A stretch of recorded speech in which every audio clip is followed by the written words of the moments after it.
Start the clock. All right, 2 minutes. Fran Triplett, 3616 Northwood Drive, Memphis 38111. Most of you know me, but for those of you that don't, I have attended every council meeting over the past 2 years except for one. On December 15th, 2015, the only meeting that I have not attended, Councilman Edmund Ford Jr. chose to use my name, call my name out. I was not at this meeting, and I did not speak at this meeting. And he said this statement along with 2 other names that I won't mention because they're not here.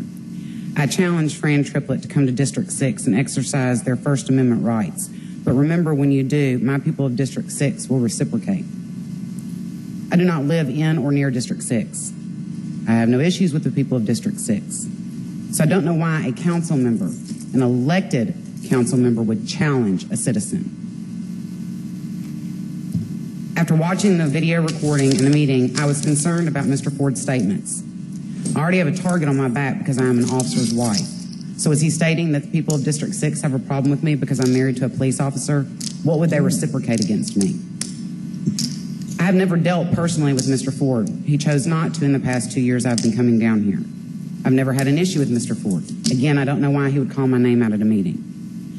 Also, after viewing the video, my husband was concerned. For my safety, my well-being, he wasn't sure what Mr. Ford meant by those statements.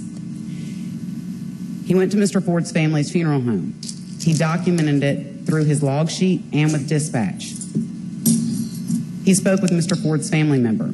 He never saw Mr. Ford personally, never spoke to Mr. Ford that day. He left his name and number out of concern to speak with Mr. Ford about what his comments meant. Mr. Ford called him back that evening. He never really answered the question of what his statements meant. However, the conversation ended on a good note.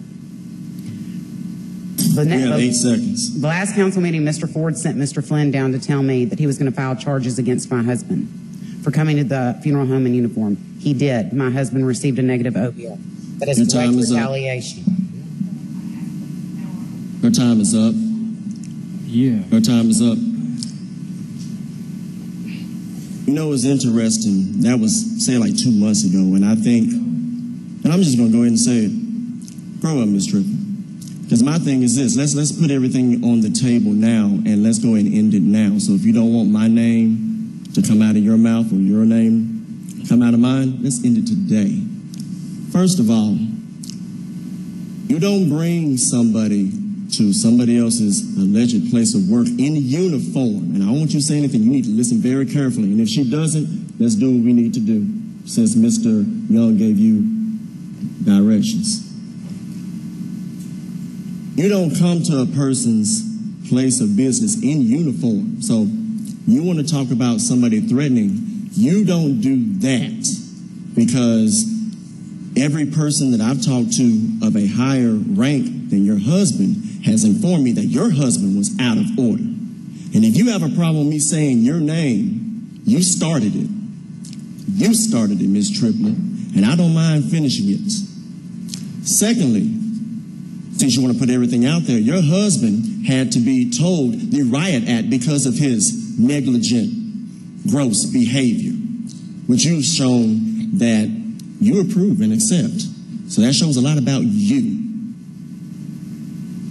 I'm a grown man. None of you scare me.